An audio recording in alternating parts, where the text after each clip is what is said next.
Ռեստորան Գետի ափին, 150 հյուր, ծաղիկներ, երաժշտություն։ Ալյոնկան սպիտակ զգեստով փայլում էր երջանկությունից։ Պավելը չէր թողնում նրա ձեռքը։ Մարգարիտա Բարկովնան նստած էր գլխավոր սեղանի մոտ, մարգարիտներով զարդարված, ժպտում էր, շնորհավորանքներ ընդունում։ Առաջին կենացներից հետո նա վերցրեց խոսափողը։ Ուզում եմ մի քանի խոսք ասել հարսի մասին։ Դահլիճը լռեց։ Ես պայուսակը սեղմեցի ծնկներիս։ Ալյոնան սիրուն աղջիկ է, դա չի վիճարկվում։ Բայց անկեղծ ասեմ, Պավլո, դաշտի մոլախոտը վարդերի փնջում միշտ օտար կլինի։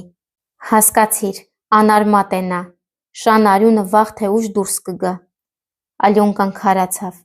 Դեմքը սպիտակ էր, ինչպես զգեստը։ Պավելը շարժվեց, բերանը բացեց, բայց բառ չգտավ։ Ես վեր կացա, մոտեցա վարողին, վերցրի խոսափողը։ Մարգարիտա Բարկովնա, կարող եմ ես էլ խոսել, ծագման մասին խոսենք։ Նա շրջվեց, աչքերում ինչ-որ բան հայտնվեց, վախի նման։ Ես հանեցի թղթապանակը։ Ահա տեղեկանքը։ Ռիտա Կուզյակինա, Լիսնոյ Ավան։ Ծնողները անտառտնտեսության աշխատողներ էին։ Դուք Մարգարիտա Բարիսովնան եք։ Նա քայլ արեց դեպի ինձ, դեմքը մռայլված։ Դու ինչ ես քեզ թույլ տալիս։ Իսկ սա, ես հանեցի լուսանկարները և ցույց տվեցի հյուրերին։ Սա դուք եք, Ստանիսլավի հետ, հյուրանոցում, անցած ամիս։ Ձեր ամուսինը հենց գործուղման մեջ էր։ Բորիս Արկադիևիչը կանգնեց, պոկեց լուսանկարները իմ ձեռքից, նայում էր և դեմքը մթնում էր, և վերջում ես դրեցի սեղանին քաղվածքները, գործարանի փողերը։ Դուք աշխատացնում էիք մարդկանց և ուղարկում այդ գումարները արտասահման։ Ձեր որդուն, որի մասին, ոչ ոք չգիտի։ Բորիս Արկադիևիչը նայում էր կնոջը, լուռ էր, հետո ասաց մեկ բառ. Ռիտա։ Մարգարիտան նահանջեց, պարանոցի մարգարիտները դողում էին։ Բորա, դա սուտ է, նա ամեն ինչ հորինել է։ Այս հացթուխ կինը։ Եվ ամուսինը ձեռքը բարձրացրեց, կինը հետ վազեց, սայթաքեց աթոռի եզրին, ընկավ, Պավելը վազեց նրանց միջև։ Հայր, պետք չէ։ Հյուրերը վեր կացան, ինչ-որ մեկը գոռաց։ Ես կանգնած էի խոսափողով և նայում էի, թե ինչպես է նրանց գեղեցիկ աշխարհը ճաք տալիս։ Մարգարիտան վեր կացավ, շրթունքը ձեռքով սեղմելով։ Դու կզղջաս, շշնջաց նա ատելությամբ։ Ես քեզ կկործանեմ։ Փորձիր, Ռիտա, ես հանգիստ ասացի, բայց բոլորը լսեցին։ Բայց նախ ամուսնուդ բացատրիր, թե ուր գնացին փողերը։ Նա շրջվեց ու վազեց դեպի ելքը։ Բորիս Արկադիևիչը նայում էր նրանց ետևից, հետո իր ձեռքերում գտնվող քաղվածքներին, հետո Ստանիսլավին, որը նստած էր անկյունում, սպիտակած, ինչպես կավիճ։ Դու։ Բորիսի ձայնը հարվածի պես էր։ Իմ ընկերոջը։ Ստանիսլավը փորձեց վեր կենալ, բայց չհասցրեց։ Հյուրերը աղմկեցին, ինչ-որ մեկը սկսեց զանգել, հեռախոսների լույսերը, ճիչեր։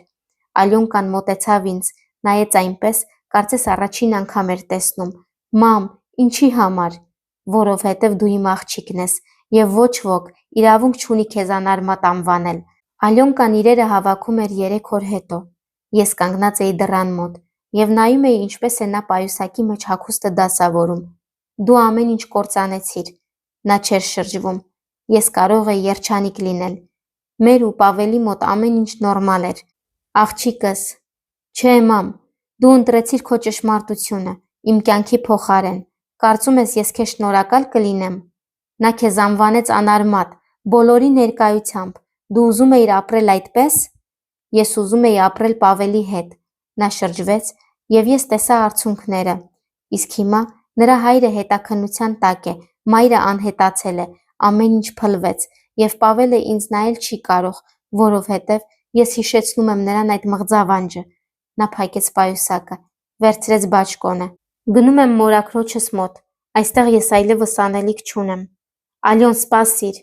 Մի զանգիր ինձ, մամ, ինձ ժամանակ է պետք։ Դուռը փակվեց։ Ես մնացի միայնակ, հացատան վերևի բնակարանում։ 2 ամիս անց Ալյոնկան զանգերին չէր պատասխանում։ Պավելը մեկ անգամ եկավ, հորից նամակ բերեց, փող աշխատողներին, որոնց պարտք էին մնացել։ Բորիսը վաճառում էր ունեցվածքը, որպեսզի վճարի։ Մարգարիտան փախել էր արտասահման, իր որդու մոտ, Ստանիսլավն էլ անհետացել էր։ Գործարանի աշխատողները գալիս էին հացատուն, շնորհակալություն էին հայտնում. «Դուք մեզ փրկեցիք, Վերա Ստեփանովնա, ես թոռանս դեղ գնել չէի կարողանում, այդ սրիկան տարիներով մեզ կողոպտում էր, իսկ մենք լռում էինք»։ Ես կանգնած էի վաճառասեղանի ետևում և մտածում էի. արդարությունը հաղթեց, Մարգարիտան կորցրեց ամեն ինչ, հեղինակություն, փող, ամուսին, Բորիսը վճարում է պարտքերը, աշխատողները ստացան իրենց աշխատավարձները, բայց աղջիկս լռում է, և ես, չգիտեմ, երբևէ կների ինձ։ Երեկոյան փակեցի հացատունը, անջատեցի լույսը, դրսում ձյուն էր գալիս, հեռախոսը լուռ էր։ Ես մտածում էի, որ ճշմարտությունը թանկ բան է, երբեմն այն արժե այն ամենը, ինչ ունես, և եթե կրկին կարողանայի վերադառնալ այն օրը,